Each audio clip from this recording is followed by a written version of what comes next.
light of Christmas. Ang isa doon, ang dark side ng Pasko. No? Kung saan, makikita natin ang pagkakaiba, mga kapatid. Kung paano po lumakad sa madilim at sa liwanag. Kaya, dahil sa kadiliman, pinadala ng Panginoong Hesus, no? Panginoon, na upang tayo lumakad no? Sa liwanag na naaayon po no? Sa kanyang kalooban. So, ang ating pong tema na ating pag-uusapan ngayong umaga sa ating worship celebration no? Ay commanded to love. No? Bago po tayo magsimula, tayo muna yung magmanalangin. Ama naming Diyos na mapangyarihan sa lahat. Lord, salamat po God sa pagkakataon na muli na kami po'y pinagsama-sama po Panginoon sa santuario na ito Panginoon sa iyong bahay, sambahan.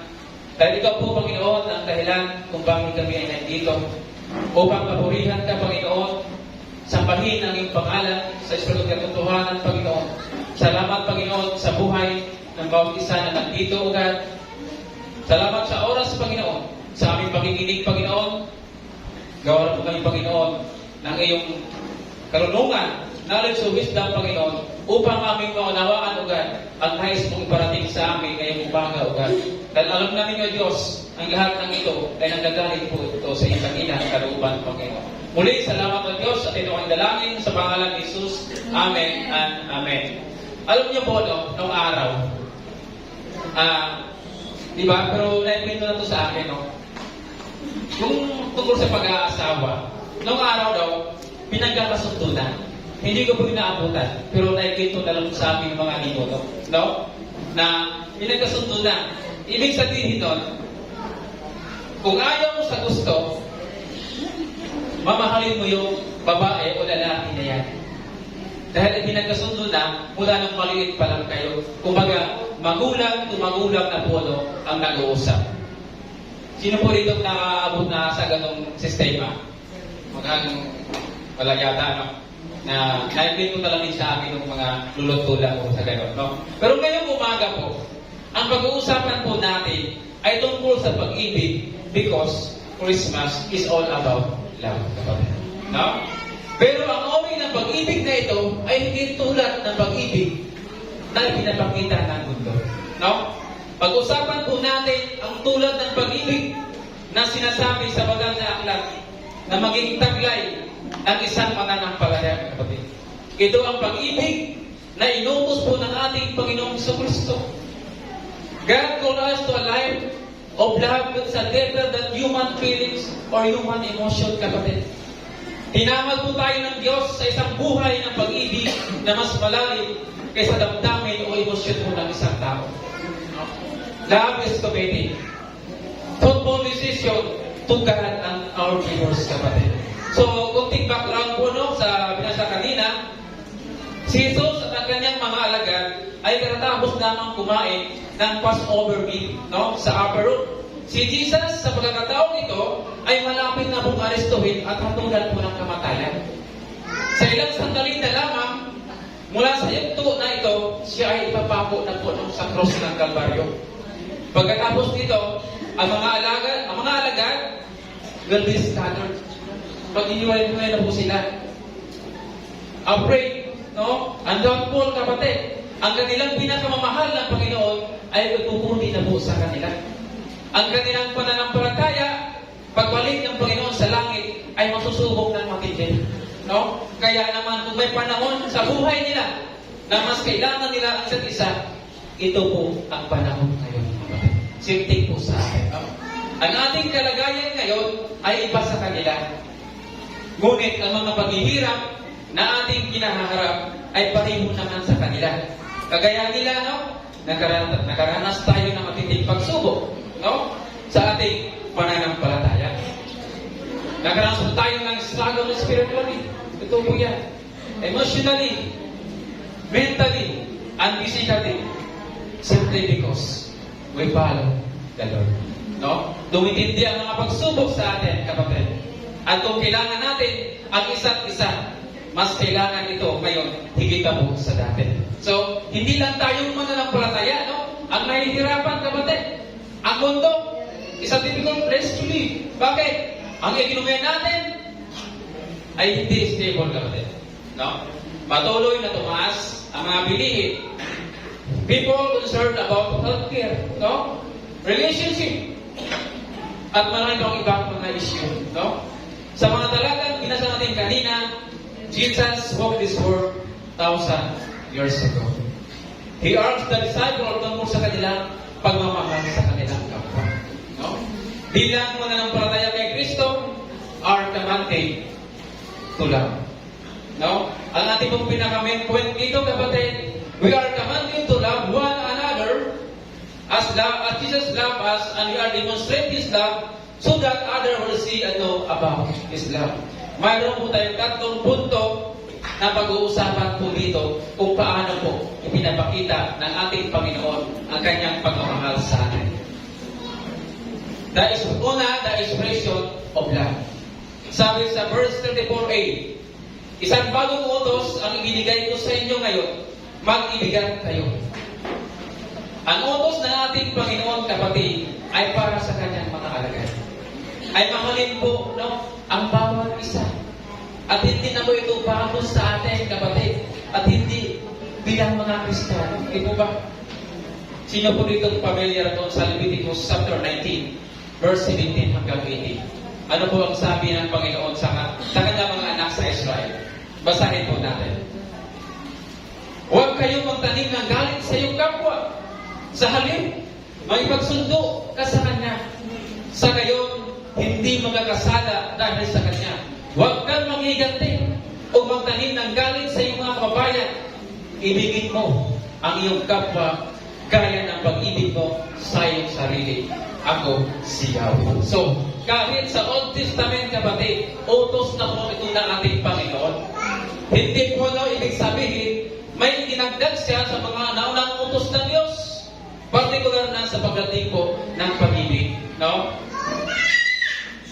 Sa halip, ang bago sa sinabi ni Jesus dito, pagdating sa utos na magmahal sa kapwa, kapatid, at ang kaparaanan kung paano po ito ipinapakita.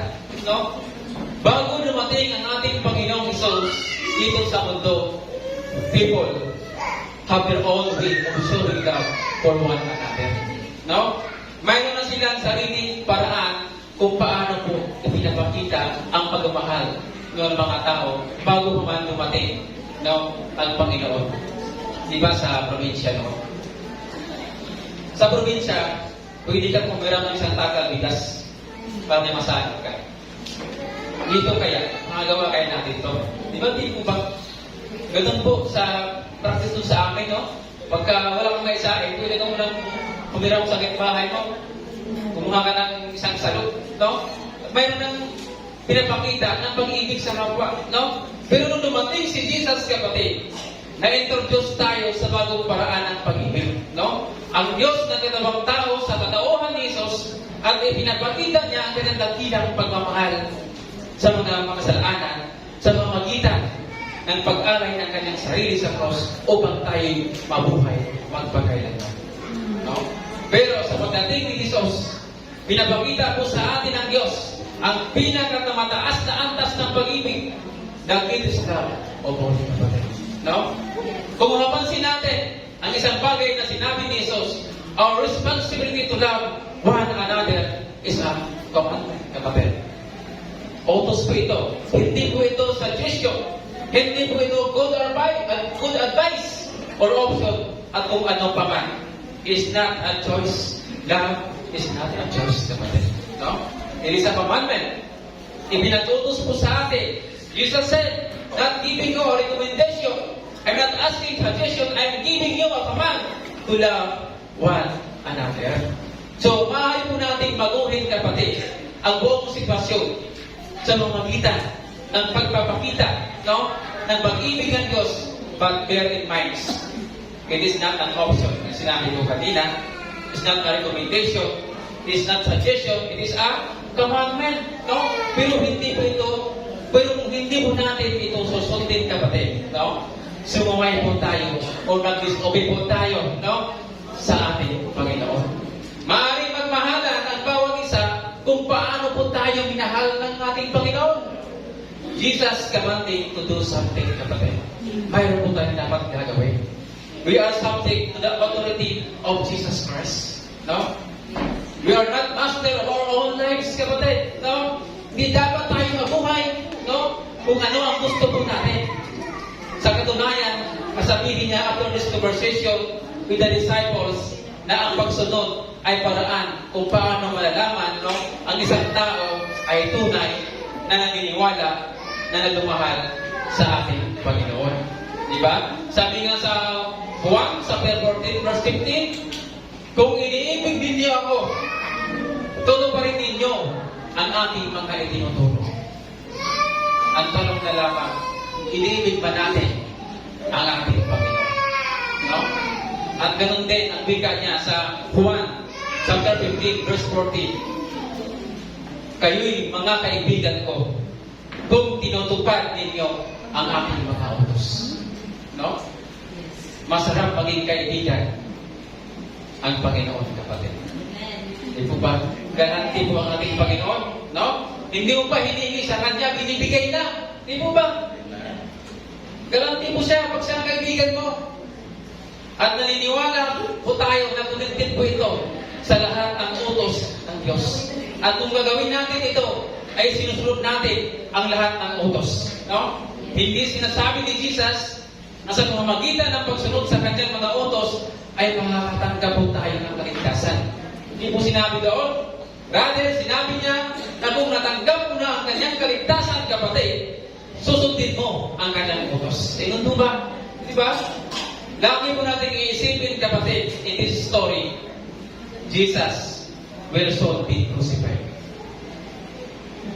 Ang kanyang oras kasama ang mga alagad ay malapit na po matapos. Ito po ang pinakamalungkot na senaryo sa samahan ng ating Panginoon. Mga 3 taon na siya kasama nila, kapatid. At marami na silang naranasan ng magkasama. Kaya siya ay nagbigay, no, ng final instruction sa atin.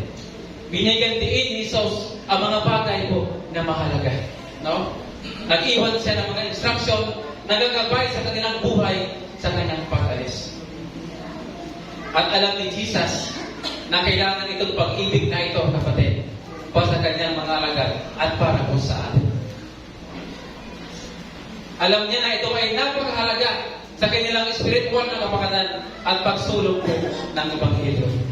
Because this is a matter of great love, importance to love one another, kapatid. Kung mapapansin po natin, hindi rin perfecto ang kanilang relationship sa bawat isa. No? Nagkaroon sila ng mga debate at pagtatalo minsan. No? Tulad ng halimbawa sa James at John. No? At hiniling ng umupo sa kanang kaliwang kamay ni Jesus. Nalumikha ito ng silusi o pagsisilos, no? Sa iba. No? The point is, kapatid, all these men were different personalities and will of you. Ganun din po sa atin. Kung isa sa atin ay mayroon tayong kanya-kanya personalities, no? At point of view. No? Pero kung magkaroon mo tayo ng pagkakaisa, kung ating isip aside ang difference na yan, kapatid, magagawa po natin ang nais ng Diyos para sa atin. No? Ito ang malaking challenge sa atin ngayon, kagaya ng mga disciples. Tayo din bilang mga mananampalataya, we are called and commanded to love one another. Magkaiba man tayo ng gusto at hindi gusto, at kahinaan at kalagasan, at pananaw sa buhay.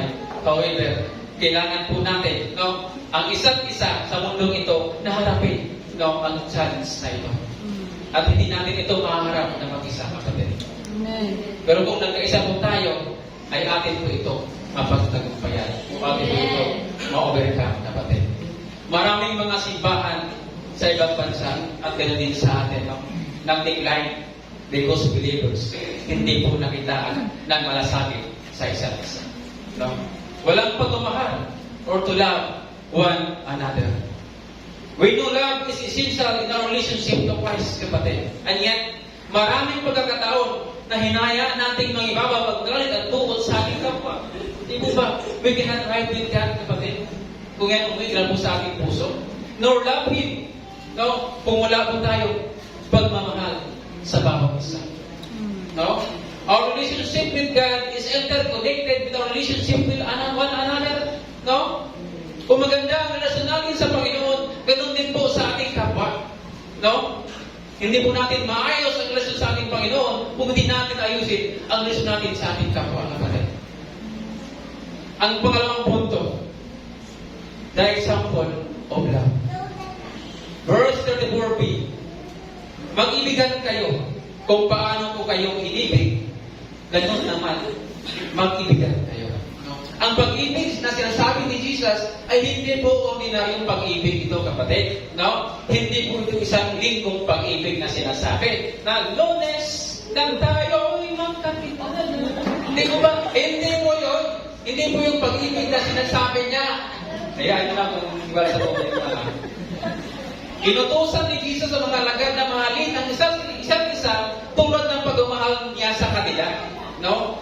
Sa kanila at sa atin ay maaaring imposible na magmahal gaya ni Jesus. Ngunit, inasahan pa rin niya na tayo ay gagawin ito. No? We are to love one another as Jesus loved us. Dahil siya na ang unang nagmahal sa atin. No? Tayong mga mananampalataya ay naharap, no? Sana pagkarating challenge, no? Ng pagmamahal sa isa't isa tulad ng pagmamahal niya sa atin, kapatid. No? Siyempre, imposible magmahal ng kagaya ni Jesus kung wala ang kapangyarihan ng banal na Espiritu, kapatid. Kung hindi ito mananahan sa atin bilang Kristiyano, hindi mo magagawa yung gusto ng ating Panginoon na mahalin po natin ang ating kapwa. Ano bang sabi yun sa Roma? Chapter 5, verse 5. At hindi tayo binigo ng pag-aasang ito, sapagkat ang pag-ibig ng Diyos ay binuo sa ating mga puso sa pamamagitan ng Espiritu Santo na ipinagkaloob sa atin ng Diyos. Kaya naniniwala po ang ating Panginoon na magagawa po natin ito, kapatid. No? Dahil ang origin po nito ay Word of God. Ang banal na Espiritu ang siyang kikilos para sa atin. Pagtaglay natin ito, dapat nakitaan po tayo. Dapat po tayo po ay nagbubuhan. No? Sabi nga sa Galatia, chapter 5, verse 52, subalit, ang bunga ng Espiritu ay pag-ibig. Bakit nangunguna ang pag-ibig, kapatid, sa listahan? Dahil, pag yan ang nangilabaw sa tao, lahat ng yan, paano na po yan, kapatid? Kagalakan, kapayapaan, katsagaan, kabaitan, kabutihan, katapatan. Yung po ang sinasabi dyan sa sulat ni Apostol Pablo sa mga taga-Galatia. Kaya kung taglay po natin ito, magagawa po natin ang nais ng Panginoon sa ating buhay. Ang tanong na lamang ay, paano nagmahal si Jesus sa atin? Ito ay mahalaga na tanong for one simple reason, kapatid. Jesus told His disciples to love each other and He said, we love them, kapatid. May mga ilang bagay tungkol kay Jesus kung paano siya nagmahal sa atin. Una, His love is selfless. Sabi nga sa Marcos, chapter 3, verse 45, sapagkat ang anak ng tao ay naparito, hindi upang paglingkuran, kundi upang maglingkod, at upang mag-aalay ng kanyang buhay para sa ikatutubos ng marami. People nowadays, ang willing lang magpakita ng compassion toward those who are beneficial to them. Hindi ko ba? Mamahalin ko to kasi alam ko mamahalin din niya ako. No? Pero ang pagmamahal na nais ng Diyos ay regardless of their condition or ability to return of any favors, kapatid. Sa katunayan nga, He was open drawn toward those who had nothing to offer. No? Those in desperate need of help. Nang hindi siya ganti ng tulong sa iyo, pero gusto ng Panginoon. Sa mundo, pagdating sa pagmamahal, iniibig lang nila ang mga umiibig sa kanila. No? Mabait lang sila sa mga taong mabait sa kanila. Pero hindi po yan ang katangian, mga kapatid, ng ating Panginoon. Bilang Kristiyano, dapat taglay natin ang katangian ni Kristo para makita ng iba na tayo ay tunay na alagad ng ating Panginoon. Ang pangalawang bagay pa dito, His love is impartial, kapatid. Ibig sabihin, ang pag-ibig niya ay pinapakita sa lahat. Kasama ang hindi naniniwala sa Kanya. Nilaan niya ang oras niya sa mga taong mahihirap at nangailangan ng tulong. Mahal niya ang nasasaktan at nananakit, kapatid. Wala siyang tinatag. Ibinahagi ang kanyang salita sa mahirap at mayaman. Naglaan siya ng oras para tayo ay matuto, kapatid. No? Jesus loved people regardless kung ano po ang sitwasyon sa buhay. Social standing or political views, kapatid. Pangatlong bagay, His love is enduring, kapatid. Sabi sa Juan, chapter 13, verse 1, Bisperas noon ng Pasko, alam ni Jesus na dumating na ang panahon ng kanyang pag-alis sa daigdig na ito upang bumalik sa Ama.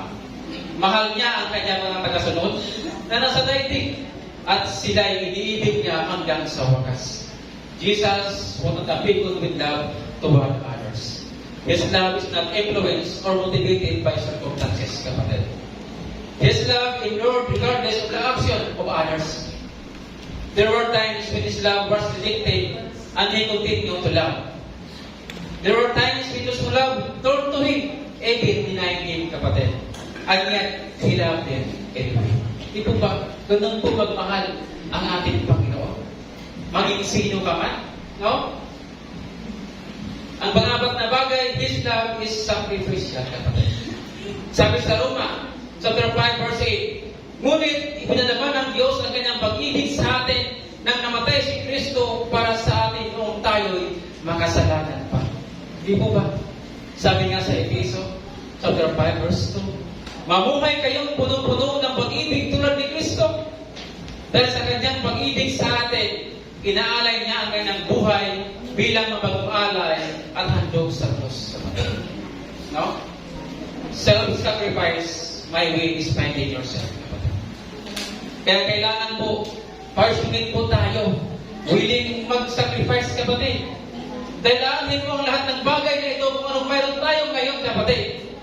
Kung hindi mo mamit ang nais ng Diyos, ang kanyang greatest commandment, that is love. Aanin mo ang achievement mo, aanin mo ang yaman mo, ang anong pera mo sa bangko, kung wala naman tayong pag-ibig sa puso po natin. Di po ba? Palagi po natin tatandaan na kahit ang pera ay hindi po nabibili ang kaligtasan. Kahit ang dami mong pera. Walang say-say po yan. Kaya nais ng Panginoon na ipadama natin ang pag-ibig, no, sa ating kapwa. No? Ang pangatlo na punto na ating pag-uusapan, the evidence through love. Sa verse 35, sabi dito, kung kayo'y mag-iibigan, makilala ng lahat na kayo'y mga alagad ko. Alam ni Jesus na ang kanyang oras kasama ng mga alagad ay malapit na ito matapos, kapatid. Siya ay naghahanda para sa cross, knowing what must to come. Siya ay aakyat pabalik sa kanyang ama at mga alagad ay manatili upang ipagpatuloy ang mga gawain ng pagparangal at pagbabahagi mo ng Ebanghelyo ng ating Panginoon. Marami ang itatangi ang totohanan, kapatid. At ang iba ay nagdududa sa pagiging totoo ng mga alagad at ang mensahe sa kanilang ibinabahagi. No? Kaya naman, ang pag-ibig na sinabi niya dapat ipakita nila sa isa't isa ay isang maging mahalaga para po sa pagpalaganap, no, ng Ebanghelyo. Love will separate the followers of Christ from the world, kapatid. Sa magitan ng pagmamahal ng bawat isa, tulad ng pag-ibig ni Jesus sa atin, para makita at malaman ng mundo na tayo ay tunay na mga alagad ng ating Panginoon. We live in the world that is greatest love, need of love, kapatid. As Christian, we must love one another so that the world can experience real love and recognize the source of our love. Walang ibang dakilang pag-ibig, kundi ang pag-ibig ng Diyos, no, para sa atin. Ang tanong, may sapat ba na katibayan ng pag-ibig ni Kristo sa ating buhay? Kung usapang pag-ibig po, kapatid, ang halimbawa ko dito, no, si Kristo at si Peter. No? Noong nagkita muli sila Peter at Pedro, Peter talaga yung Panginoon, Jesus Christ. Hindi, dati po sa disipulo, bumalik sa pangingisda bago sila patuloy kaya sa ating Panginoon. Nung nagkita sila, Ilang beses dininay ni Peter si Jesus? First time, second time, third time. Third time, kapatid. Nagpakalayo mo lang si Peter. No? Bumalik siya. Pero nagkita sila, hindi niya sinarumunan si Peter. Hindi niya, Peter, pinagkatulong mo ako noon. Hindi niya sinabi yun, kapatid. Ano bang sinabi niya? Peter, gaano ba ako kamahal? Sabi ng ating Panginoon. Hindi niya sinumpatan. Dinigay mo ako noon. Walang narinig si Peter sa ating Panginoon. Basahin po natin ang Juan, chapter 21, verse 15 to 17. Dito po tayo magtatapos. Sa wikang English, sabi ko ito, after breakfast, Jesus asked Simon Peter, Simon, son of John, do you love me more than this? Yes, Lord, Peter replied. You know I love you. Then pay my lambs. Sabi ng ating Panginoon. Sa 16, Jesus told him, Jesus repeated the question, Simon, son of John, do you love me? Yes, Lord. Peter said, you know I love you. Then take care of my sheep. Jesus said, no? Sa pangatlong pagkakataon, tinanong ulit si Peter, kapatid, ang Panginoon, kung saan din po ito tinatanong, hindi ba nakakainis na? Di ba paulit-ulit? Kahit nga sa mag-asawa, mag-girlfriend, no? Mahalo ba talaga ako? Kung nakalimang bisis na yun, parang nakakainis, no? Paulit-ulit na naman, ano? The third time, he asked him, Simon, son of John, do you love me? Peter was hurt. That Jesus asked the question a third time. He said, Lord, you know everything. You know that I love you. Jesus said, then feed my sheep. No? Ay na nga. Sa third, nasaktan to si Peter. Ang sabi na lang ni Peter, Lord, alam mo naman po, di ba? No? Kung mayroon man unang nakaka-check sa puso ko, ikaw yung Lord. Sabi niya, kung mayroon man unang nakaka sa puso ko, ikaw yung Lord. Kaya mga kapatid, church, pero gusto ko pong malaman ninyo, no, ang usapan na ito. Nilaban ang ating Panginoon sa pamagitan ni Peter at ni Jesus Christ. Sa unang question po ng Panginoon kay Peter, do you love me? In the Greek word, Peter, do you agape me? Yung po ang ibig sabihin ng ating Panginoon. Ano pong ibig sabihin ng agape, kapatid? It means love, full of commitment. No? Loving God for everything, lahat. Walang patupig-tupig, agape. Yung po ang gusto ng ating Panginoon sa mag-isa sa atin. Na mayroon tayong love, full of commitment. Loving God for everything. No? Kaya ko po sinabi ngayong umaga, kapatid, sa araw na ito. Dahil minahal naman natin ang ating Panginoon. Nagtungin po tayo sa lahat ng kanyang gawain. Pero minsan, napipili natin in the long run na hindi po natin naibigay yung best natin para sa ating Panginoon. At alam ni Jesus, nawawala po tayo sa sirkulasyon. Ang tanging daan para bumalik sa Kanya by loving Him. Mahalin po natin ang ating kapwa. Mahalin po natin ang ating Panginoon. Makita nawa ng tao, no? Ang ebidensya ng pag-ibig ni Jesus. Gamitin naman tayo ng Diyos na maging kasangkapan, no? Upang ang iba ay maranasan din ang kanyang pag-ibig.